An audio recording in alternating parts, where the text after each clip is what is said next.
Direct selling की rate, product की rate हमेशा मार्केट की रेट से 20% ज्यादा होती है। क्यों होती है? क्योंकि उन्हें शुद्ध ही देना पड़ता है।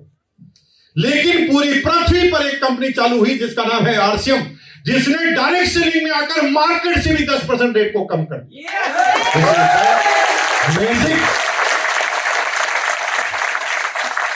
तो आज के बाद आरसीएम नहीं करना। आरसीएम बकवास है, आरसीएम से कोई इनकम नहीं आती है। रट लो, खाना पड़ेगा। कसम खा लो, अगर आप वास्तव में अपने बच्चे और बीवी से आप प्यार करते हो, माँ बाप से प्यार करते हो और मार्केट का प्रोडक्ट उसे खिला देते हो, इसका मतलब तुम राक्षस हो, अपने घर को मारने के लिए तुले हो। लेकिन तुम साइलेंट राक्षस हो, जो एक दिन में नहीं पता चलेगा कि किस वजह से क्या मरा, लेकिन आप मार रहे हो, डायरेक्टली स्लो पॉइजन अपने बच्चों को दे रहे हो। पहला कारण है ओरिजिनल मिलता है। दूसरा कारण मैं जो बता रहा हूं उसे समझना। आप आरसीएम की बजाय किसी और कंपनी का माल या किसी और दुकान से माल लेते होंगे। हमारी बहनें जो है आरसीएम नहीं कर रही, वो किसी दुकानदार से ही माल लेती होगी। अब जब दुकानदार से आप माल लेने जाते हो तो आप दुकानदार को एक बात बोलना, आज मेरे कहने से आप बोलना कि भाई साहब, मैंने आज सोचा है कि 6 महीने तक मैं आपकी दुकान से माल लूंगा, 7वें महीने मुझे फ्री दे देना। तो दुकानदार क्या बोलेगा? वो धक्का देगा, धक्का जो सीधा नीचे जाके गिरेगा। वो क्या फ्री दे देना? आप क्या जमाई हो मेरे जो फ्री दे देना? पूरी दुनिया में कोई नहीं दे सकता। It's happen only in RCM. 6 महीने का लो तो 7 महीने फ्री। अब मुझे बताओ, ओरिजिनल प्रोडक्ट मिले, रेट में कम मिले, 7वें महीने का फ्री मिले, फिर भी समझ में नहीं आए तो दिमाग की सीटी स्कैन बनती है कि नहीं? फिर दिमाग की सीटी स्कैन कराना चाहिए, एक्सपर्ट के पास जाना चाहिए कि भाई इतनी चीजें होने के बाद भी समझ में नहीं क्या आ रहा, दिमाग में कोई ना कोई लोचा है। बाकी ऐसा असंभव है कि सब कुछ होने के बाद भी मत करना ना आरसीएम। क्या फर्क पड़ता है आरसीएम करे ना करे, लेकिन परिवार से प्यार करते हैं तो आरसीएम के प्रोडक्ट हमें लेने पड़ेंगे। क्यों करना है? क्लियर हो गया? क्लियर हो गया तो बोलो हो गया। क्लियर हो गया? करना क्या है अब सुन लो। 3 काम करने। ज्यादा दिमाग लगाओगे तो बिजनेस चलने वाला नहीं। दिमाग वाले आदमी इस बिजनेस में बहुत नीचे रहते हैं। हमारे एक डॉक्टर साहब है एमपी के, एमबीबीएस डॉक्टर, उनको हमने ज्वाइन किया। वो ना ज्वाइन करते ही 6 महीने में रॉयल्टी पे चले गए और अब तक रॉयल्टी पे ही है 18 साल से।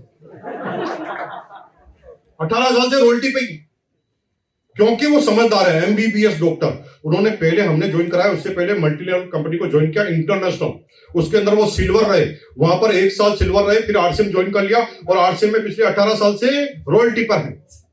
ज्ञान इतना है कि 1000 तो किताबें पढ़ी है ड्राइंग रूम में, जो उन्होंने पढ़ ली है, पढ़ नहीं ली है, रट ली है। इतनी टेप उन्होंने सुन ली है हजारों की तादाद में। अरे इतना नॉलेज है कि साला हम ट्रेनिंग देते हैं तो बीच बीच में बोलते हैं इसके आगे ये आएगा, इसके आगे ये आएगा, लेकिन रॉयल्टी से आगे नहीं जाते। लेकिन हमारे एक दोस्त और हैं जो मुजफ्फरपुर नगर में है, मुजफ्फरपुर में रामेश्वर चाचा है ना, अनपढ़, बचपन से अंगूठा टेप, उनको कुछ नहीं आता, उन्हें किताब पढ़ना जानते हैं ना कुछ जानते हैं, बस वो सुनते रहते हैं, मीटिंग में आते हैं, सेमिनार में आते हैं। इस बिजनेस के रूबी पीने चाहिए, इनकम है 3 लाख रुपए पर मंथ। अनपढ़, लेकिन हमेशा आईफोन रखते हैं, टॉप ग्रेड का। अभी आईफोन 15 ले लिया है, मैसेज आया मेरे पास, सर मैंने आईफोन 15 ले लिया।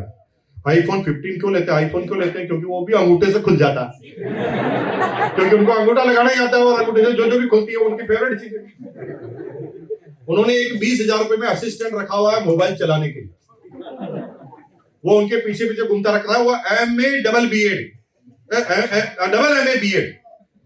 एम ए बीएड बेरोजगार बिहार में बहुत सारे हैं, उन्होंने उनका असिस्टेंट रखा हुआ है। और रामेश्वर चाचा बस पूरे दिन में कहते हैं इसको मैसेज भेज दो, इसको ये बोल दो, ये पोस्टर को वहां पर भेज दो, सारे लोगों को इकट्ठा करो, हम सेमिनार में चलेंगे, बस ऐसी बातें। और वो रूबी पीने चाहिए और इनकम 3 लाख रुपए पर मंथ। अब मैं एनालिसिस करता हूं कि ऐसा क्यों हो रहा है। जो पढ़ा लिखा आदमी जिसके अंदर सारा दिमाग है वो तो कामयाब नहीं हो रहा, और जिसमें अनपढ़ है उसको कामयाब क्यों हो रहा? क्योंकि 3 काम करना है। 3 काम को ध्यान रखोगे तो बिजनेस चल जाएगा। तुम किस जाति से हो, किस धर्म से हो, कितने पढ़े लिखे हो, लेडीज हो, जेंट्स हो, बच्चे हो, बुजुर्ग हो, कोई फर्क नहीं पड़ता। 3 काम करोगे कामयाब हो जाओगे। पहला काम माहौल में रहना है, दूसरा माहौल बनाना है, और तीसरा माहौल में ले जाना है। क्या बोला मैंने?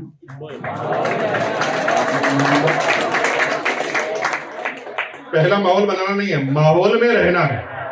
दूसरा माहौल बनाना है। तीसरा माहौल में माहौल बनाना, माहौल में रहना।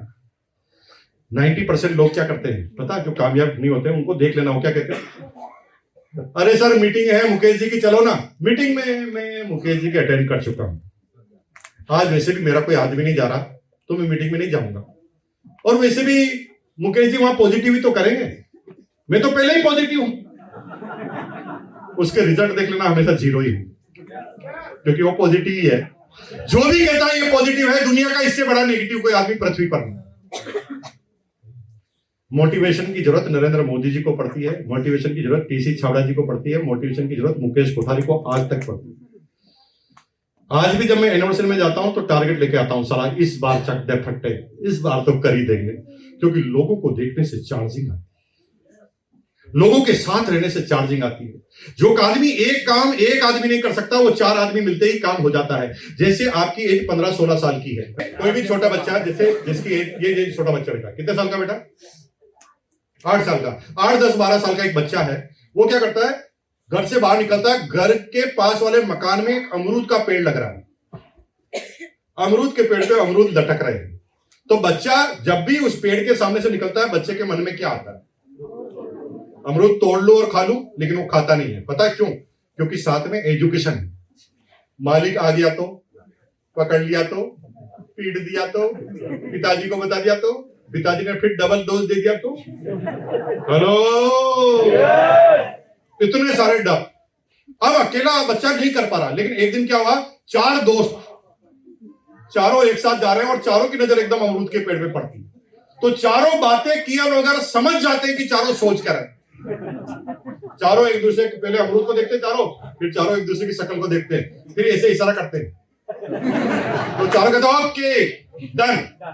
अब देखिए, पहला प्रपोजल देता है, खाएं क्या, दूसरा डराता है, ना बाबा ना, मालिक आ गया तो, पकड़ लिया तो, पीट लिया तो तीसरा कहता चुप, मैं गेट के सामने ही खड़ा रहूंगा, गेट जो ही हिलेगा मैं सीटी मार दूंगा। चौथा कहता मैं स्कूटर स्टार्ट करके तैयारी रखूंगा। और इस बार वो अमरूद आप खा लेते हैं जो कई सालों से आप नहीं खा पा रहे हैं। माहौल में रहना। जब जब मीटिंग में आएंगे तो रोटी पर जाने की तमन्ना जागेगी, जब जब मीटिंग में आएंगे तो कामयाबी की तमन्ना जागेगी। अगर आप मीटिंग में नहीं आ रहे हैं, अपने आप को पॉजिटिव मान रहे हैं, तो समझ लीजिए आज से आपका नीचे जाने का क्रम चालू हो रहा है। कसम खानी है कि मेरी टीम आए या ना आए, कोई एक आदमी आए कि नहीं आए, लेकिन मैं हमेशा मीटिंग में आता रहूंगा, क्योंकि माहौल में रहोगे तो सोचते रहोगे, माहौल में रहोगे तो सोचते रहोगे। माहौल में रहना है, माहौल बनाना है। आज के बाद शब्दों में ऐसे जादू हो कि हमारी टीम के आदमी हमारी को देख के ही उत्साहित हो जाए। ढीले ढक्कन की तरह बातें नहीं करनी, लीडर की तरह बातें करनी है, ऑलवेज पॉजिटिव। अब थोड़ा मेरे को एग्जांपल दीजिए। चाइना और इंडिया का कंपैरिजन करते हैं। चाइना की आर्मी इंडिया की आर्मी से 3 गुना ज्यादा बड़ी है। कितने गुना? मिसाइल चाइना के पास 7 गुना ज्यादा है।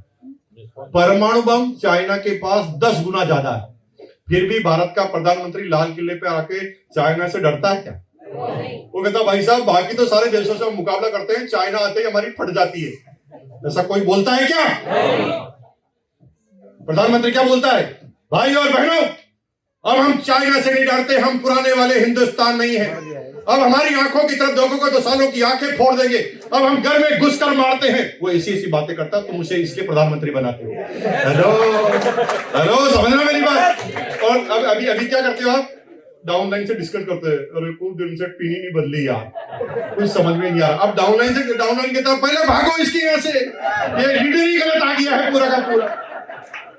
कोई नेगेटिव बात नहीं। आज से कसम खानी है, नेगेटिव बात करनी है तो एक ही जगह करते हैं। कब? जब अपलाइन अकेले में खड़ी हो। अपलाइन जब अकेले में खड़ी हो तो जितनी नेगेटिव बात करनी है करो, लेकिन कसम खानी की आज के बाद निकलेगा मुंह से तो सिर्फ पॉजिटिव। हेलो, और तब दुनिया आपको लीडर मानेगी, बाकी लीडर कभी नहीं मानेगी। एंड तीसरा, माहौल में ले जाना। क्योंकि दुनिया तुम्हारी शब्दों से नहीं मानी। हिंदुस्तान में फैशन चली फटी जींस की, ये देखने से चली कि किसी ने अनाउंस किया था रेडियो पर कि कल से सब फटी जींस पहनेंगे, पहनना शुरू करो। ऐसे चली थी कि देखने से चली। क्या हुआ था, एक बड़ा सा हीरो जो कामयाब आदमी था, वो बेचारा ऑफिस जा रहा था, तेज गति से जा रहा था तो गिर गया।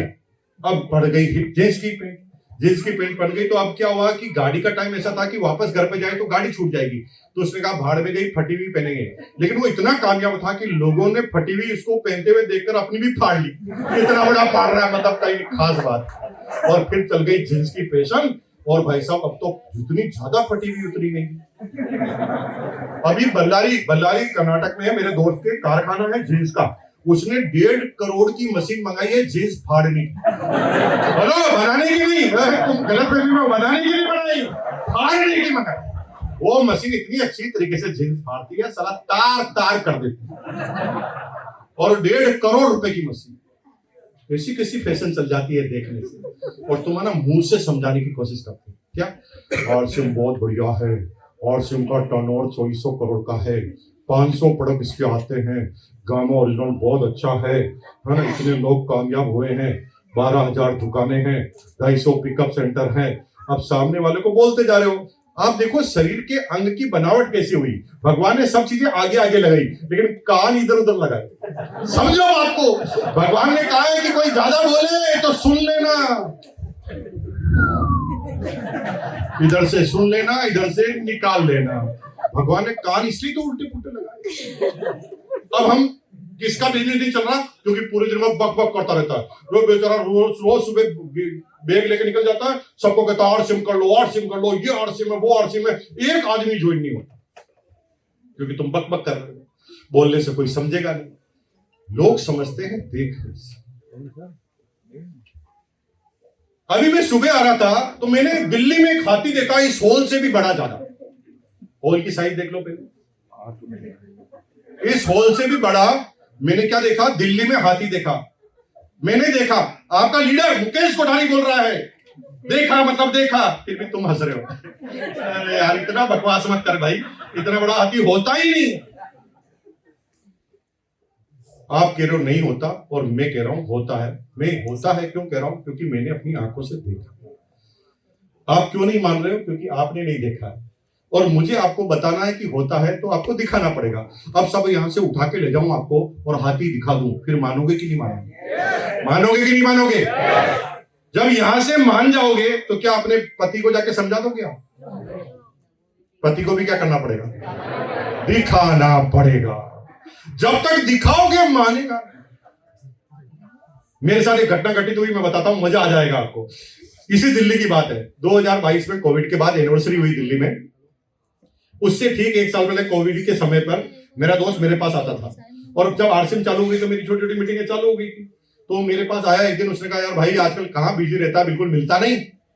मैंने कहा यार वो आरसीएम की मीटिंग चालू हो गई ना, इसलिए वहां जाना पड़ता। आरसीएम फिर चालू हो गया क्या? 2011 में 1 साल बंद हुआ था ना। अब भिलवाड़ा में एक्टिविटीज नहीं होती, अब तो आरसीएम वर्ड में होती है, जो 17 किलोमीटर दूर है। तो भिलवाड़ा वालों को पता ही नहीं आरसीएम चल रहा है क्या, क्योंकि वो कोर्ट वाले को नहीं देख रहे, बैग वाले को नहीं देख रहे, तो वो सोच रहे आरसीएम ही नहीं चल रहा, क्योंकि जो देखेंगे वही तो बोलेंगे। तो मेरे को कहते हैं आरसीएम चल गया क्या? मैंने कहा पागल, आरसीएम कब चल गया? आरसीएम तो 800 करोड़ का टर्नओवर था 12 में, अभी 2400 करोड़ का टर्नओवर है। आरसीएम की 12,000 शॉप है, 250 पिकअप सेंटर है, आरसीएम की 80 से ज्यादा फैक्ट्री है, 450 से 500 से ज्यादा प्रोडक्ट है, आरसीएम के इतने डिस्ट्रीब्यूटर है, ये है वो है। मैं बोलता जा रहा हूँ, वो गर्दन हिलाता जा रहा, लेकिन इस कान से सुन रहा है, इस कान से निकालता जा रहा है। 3 महीने बाद वापस मिला, 3 महीने बाद वो वापस मिला। अरे कहाँ बिजी है? मैंने कहा आरसीएम की मीटिंग। आरसीएम अभी चल रहा है क्या? मेरे को कहा थप्पड़ लगवा साले, 3 महीने पहले तो पूरी बात बताई थी तुझे कि आरसीएम चल रहा है। अच्छा बताया था क्या? मैंने कहा बताया था। मैंने कहा ये मानेगा नहीं, 3 महीने बाद फिर पूछेगा। ये पूछे इससे पहले इसका इलाज कर दो। तो हमने क्या इससे थोड़ा इमोशनल किया। मैंने कहा भाई देख, तेरे पैसे भी इसी दुनिया में रह जाएंगे, मेरे पैसे भी इसी दुनिया में रह जाएंगे, साला हम पैसे के पीछे कब तक भागेंगे? अब थोड़ा बचपन को याद करना, साला हम कितने कितने दिन तक साथ रहते हैं भाई। 3 दिन के लिए दुनिया छोड़कर चलते हैं, शिमला घूमने चलते हैं, तू और मैं, और कोई नहीं। इमोशनल किया। उसने कहा भाई बात एकदम सही कर रहा है, चल मैं भी चल लूं, तैयार हूं। और हमने डेट बना ली आरसीएम की एनिवर्सरी से एक दिन बाद। अब आरसीएम चलने की बारी आई तो मैंने मेरे दोस्त से कहा भाई देख एक फेवर चाहिए, बोल। मैंने कहा देख यार आरसीएम कर रहे हैं, एक दिन की हमारी एनिवर्सरी है, उसमें मुझे जाना ही पड़ेगा 3 घंटे के लिए, और मुझे पता है तू मेरा एकदम सगा भाई है यार, तू 3 घंटे एडजस्ट कर ही लेगा। बोल कर लेगा ना? उसने कहा ठीक है 3 घंटे की बात है तो कर लेंगे। तो मैं उसको लेके आ गया दिल्ली। अब मैंने सूट वूट पहना होटल में और एकदम तैयार, वो जींस की पैंट में एकदम तैयार।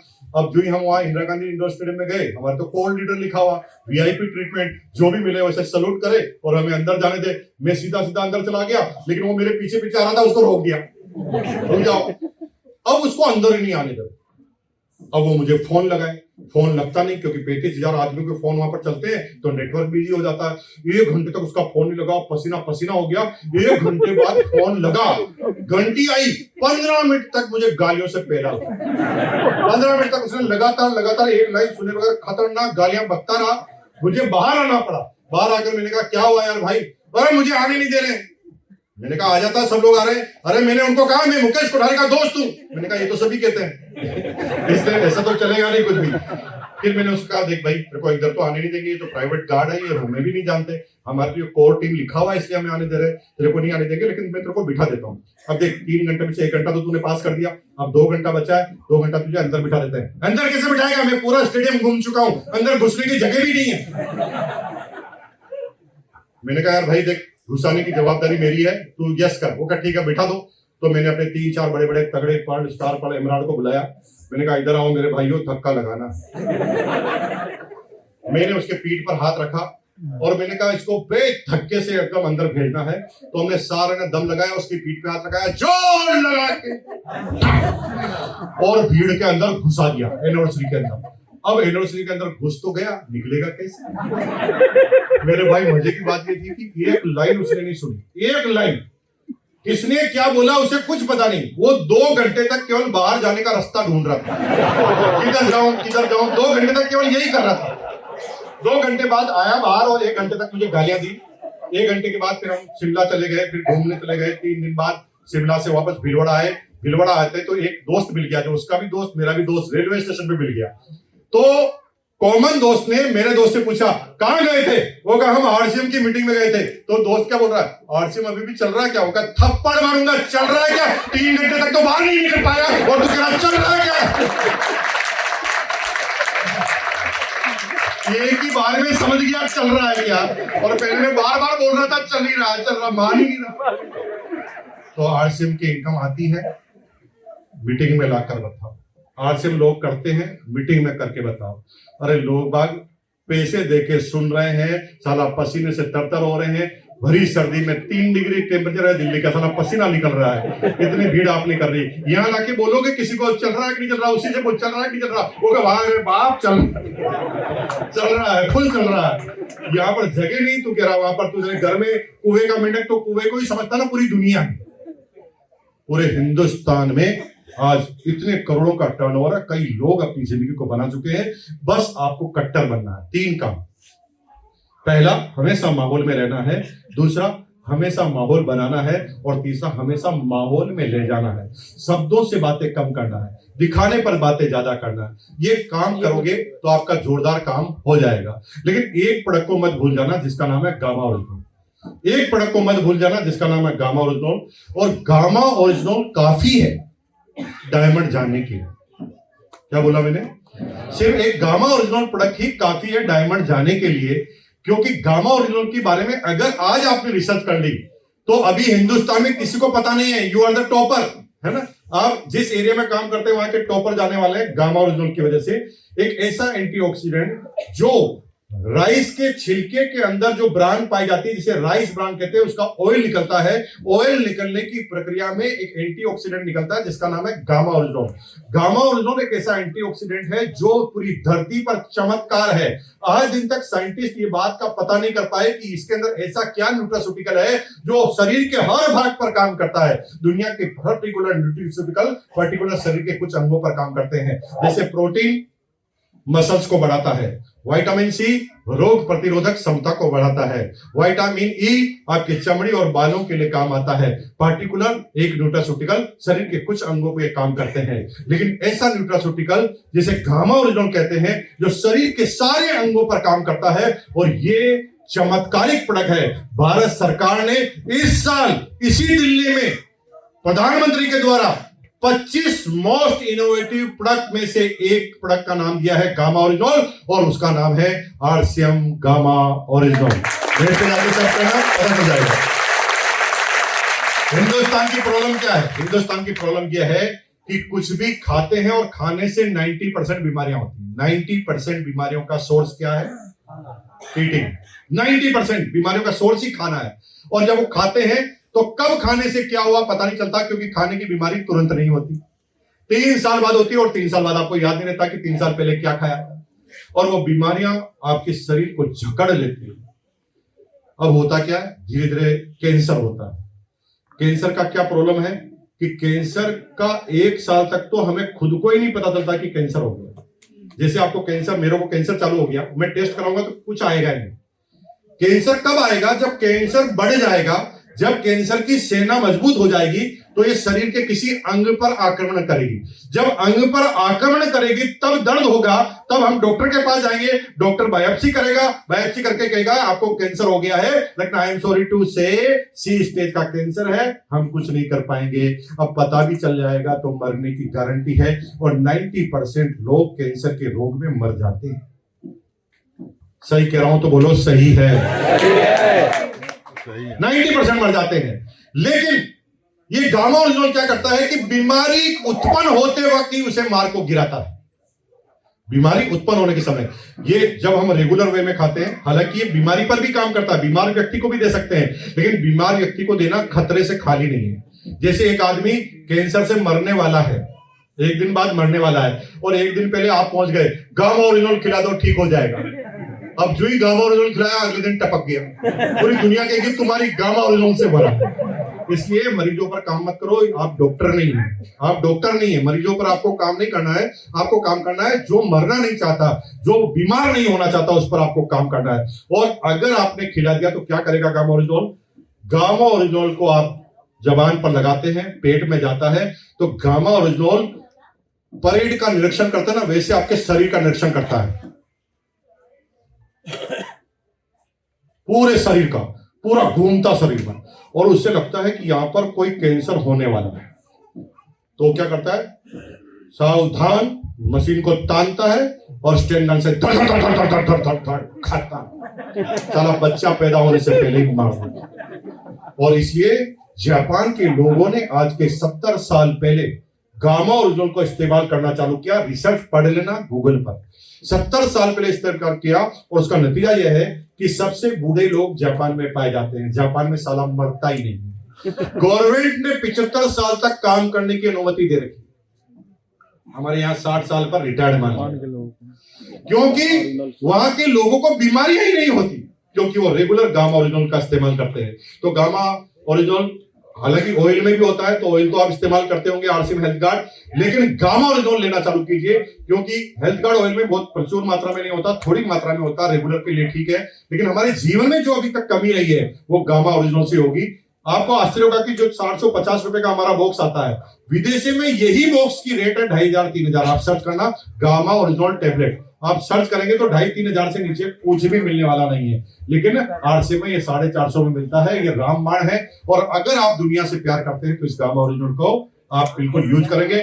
बहुत बहुत धन्यवाद कि आपने मेरी बात को बहुत ध्यान से पिछले 2.5 घंटे से सुना। और मजे की बात यह है कि दिल्ली जैसे महानगर में, फरीदाबाद किसी जगह पर जहां पर लोगों को मरने की फुर्सत नहीं है, आप संडे के दिन अपना महत्वपूर्ण टाइम देकर यहाँ पर आए हैं, तो मैं आपकी बहुत बहुत साधुवाद धन्यवाद देता हूँ। आप आए हैं तो सिटी होस्ट को मैं बुलाता हूँ।